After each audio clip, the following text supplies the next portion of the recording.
Assalamualaikum warahmatullahi wabarakatuh. Sahabat, kehidupan akhirat adalah kehidupan abadi, sedangkan kehidupan dunia hanyalah sementara. Manusia ibarat seorang musafir yang sedang melakukan perjalanan jauh, kemudian berteduh sejenak di bawah pohon. Apabila rasa penat telah berkurang, kita akan melanjutkan perjalanan lagi untuk meninggalkan pohon tempat kita berteduh itu untuk selama-lamanya. Itulah dunia yang hanya sementara dan sangat sebentar. Namun faktanya, fitnah dunia kerap membuat manusia lupa dengan kehidupan abadi ini.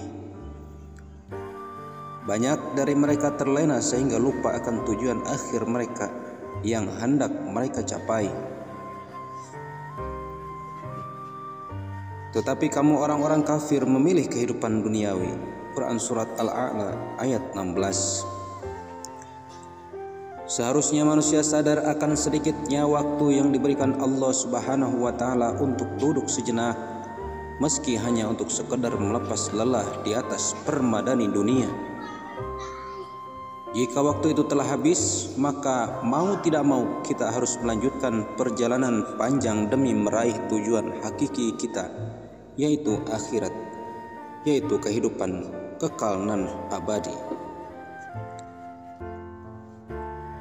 Kehidupan abadi yang kerap kita lupakan. Hanya Allah yang tahu kapan waktu itu berakhir. Kewajiban kita di dunia hanyalah mencari sebaik-baiknya bekal guna untuk melanjutkan perjalanan kita yang sangat teramat panjang. Dan tentang segala kehidupan duniawi yang kita usahakan tidak akan pernah kita akan bawa dalam perjalanan panjang itu, kecuali jika kita belanjakan di jalan Allah Subhanahu wa Ta'ala. Adapun manusia yang lalai, mereka akan menyesal terhadap apa yang dia usahakannya. Mereka tersadar bahwa kesenangan yang mereka raih di dunia tidak akan menolong mereka dari azab Allah yang ditimpakan kepada mereka. Mereka akan lupa kenikmatan dunia yang pernah mereka rasakan, karena begitu berat siksanya yang harus mereka tanggung di akhirat kelak dan di kehidupan abadi nanti.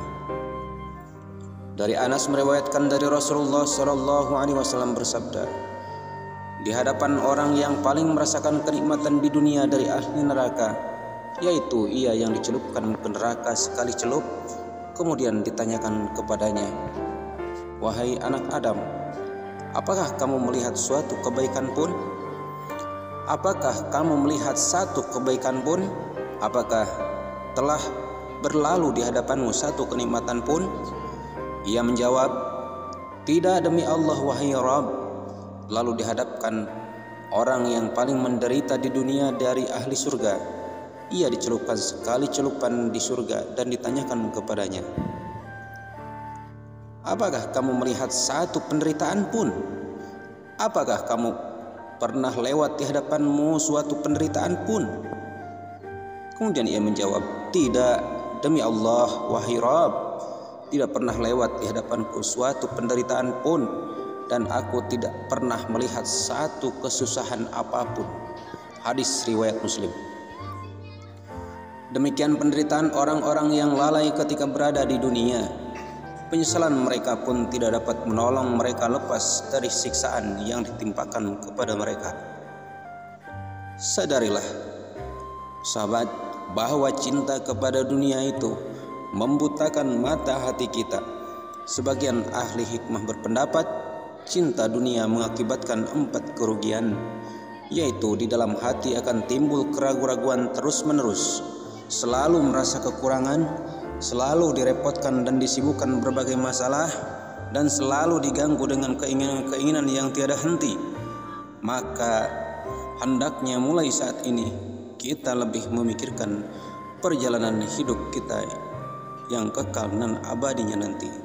Dikutip dari Republika Kehidupan Abadi di Akhirat, memiliki beberapa istilah yang diungkapkan Al-Quran Istilah tersebut menunjukkan hakikat kehidupan yang sebenarnya. Pertama, al-hayawan, kehidupan yang sebenarnya. Tiadalah kehidupan di dunia ini melainkan senda gurau belaka dan main-main saja. Dan sesungguhnya akhirat itulah yang sebenarnya kehidupan, kalau mereka mengetahui. Al-Quran Surah Al-Ankabut ayat 29.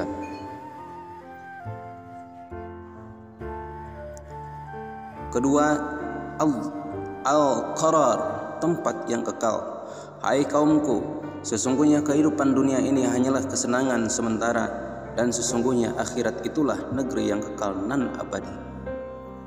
Surah Al-Ghafir ayat 40. Ketiga, al-zaza, tempat pembalasan. Di hari itu Allah akan memberikan mereka balasan yang setimpal menurut semestinya. Dan tahulah mereka bahwa Allah yang benar lagi yang menjelaskan segala sesuatu menurut hakikat dan sebenarnya. Keempat, al-muttaqin, tempat yang terbaik bagi orang-orang yang bertakwa. Dan dikatakan kepada orang yang bertakwa, apakah yang telah diturunkan oleh Tuhanmu? Mereka menjawab, Allah telah menurunkan kebaikan. Orang-orang yang berbuat baik di dunia ini mendapatkan pembalasan yang baik pula. Sesungguhnya kampung akhirat adalah lebih baik, dan itulah sebaik-baiknya tempat bagi orang yang bertakwa. Surah Al-Nahl ayat 16. Dengan demikian, setelah manusia mengetahui dan akan hakikat kehidupan yang sebenarnya, mereka akan memberikan perhatian yang lebih besar pada kehidupan akhirat yang kekal daripada kehidupan yang fana ini. Sebab sesungguhnya hari kemudian itu lebih baik bagimu daripada sekarang. Oleh karena itu, sampaikanlah berita gembira kepada mereka yang beriman dan berbuat baiklah, bahwa bagi mereka disediakan surga-surga yang mengalir sungai-sungai di dalamnya, dan setiap mereka diberi rezeki buah-buahan di dalam surga-surga itu. Mereka mengatakan, inilah yang pernah diberikan kepada kami dahulu. Mereka diberi buah-buahan yang serupa, dan untuk mereka di dalamnya adalah istri-istri yang suci, dan mereka kekal di dalamnya.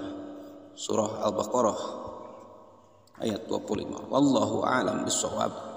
Semoga bermanfaat. Wassalamualaikum warahmatullahi wabarakatuh.